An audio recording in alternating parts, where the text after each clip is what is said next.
Salamatsızlar mı? Salamatsız bak hürmetli atanalar. Salamatsızlar mı? Hürmetli atanalar.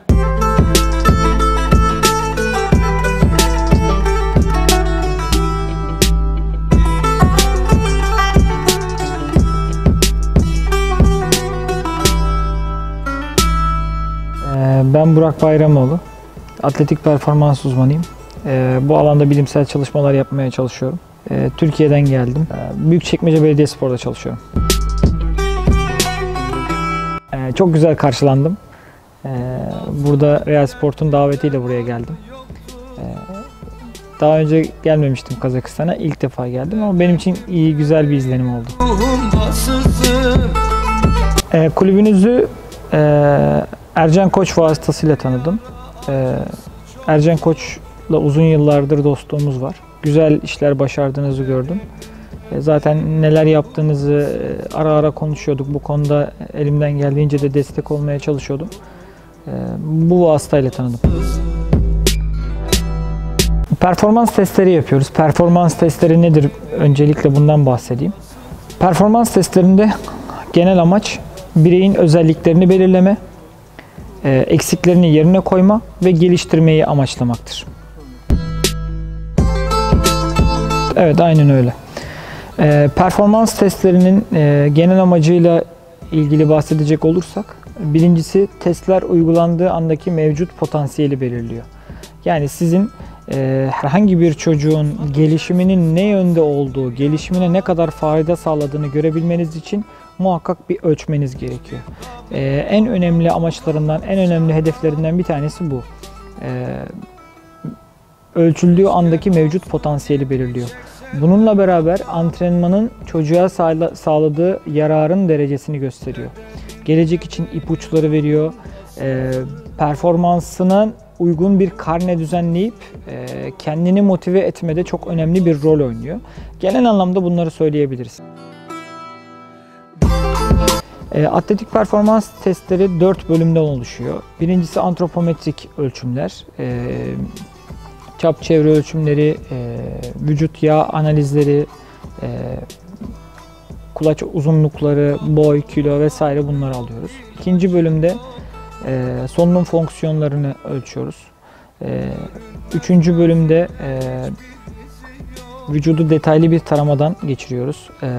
Lordoz, skolyoz, kifoz vesaire herhangi bir postural bozukluğu var mı bunları kontrol ediyoruz.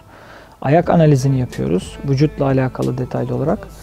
Dördüncü bölümde de performans dediğimiz kısım var. Performansta motor becerilerini ölçüyoruz. Çocuğun spor motorik becerilerin neler olduğunu ölçüyoruz. Kuvvet, sürat, dayanıklılık, çeviklik, çabukluk, esneklik, reaksiyon, denge birçok özelliğinin bir takım profesyonel cihazlarla ölçümlerini yapıyoruz ve değerlerini belirliyoruz. Test aşamaları, ilk aşama aslında bu testin ne olduğunun ailelere, velilere anlatılması. İkinci aşama testin gerçekleştirilmesi, yani saha testlerinin ve ölçümlerin tamamlanması. Üçüncü aşama değerlendirme kısmı.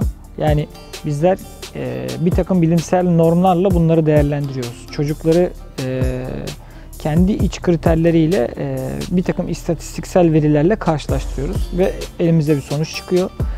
Üçüncü aşama bu. Dördüncü aşama ise tekrardan bu sonuçların ailelere, velilere anlatılması ve idrak ettirilmesi. Yani veliler ilk etapta sonuçları verdiğiniz zaman ne olduğunu çok iyi anlayamıyorlar. Ama onlara tek tek derecelerini, çocukların derecelerini, bu derecelerinin kendi yaş persentillerinde neyi ifade ettiğini anlatmaya çalışıyoruz. 4 aşamalı oluyor. Atletik performans testleri sporla uğraşsın ya da uğraşmasın tüm bireylere uygulanabilir. Yaş aralığı 4 ila profesyonel anlamda kaç yaş olursa olsun 4 yaştan başlamalıdır. Profesyonel olarak kaç yaşına kadar devam ediyorsa her yaş grubuna testler uygulanabilir. Burada fayda sağlayan 3 kesim var.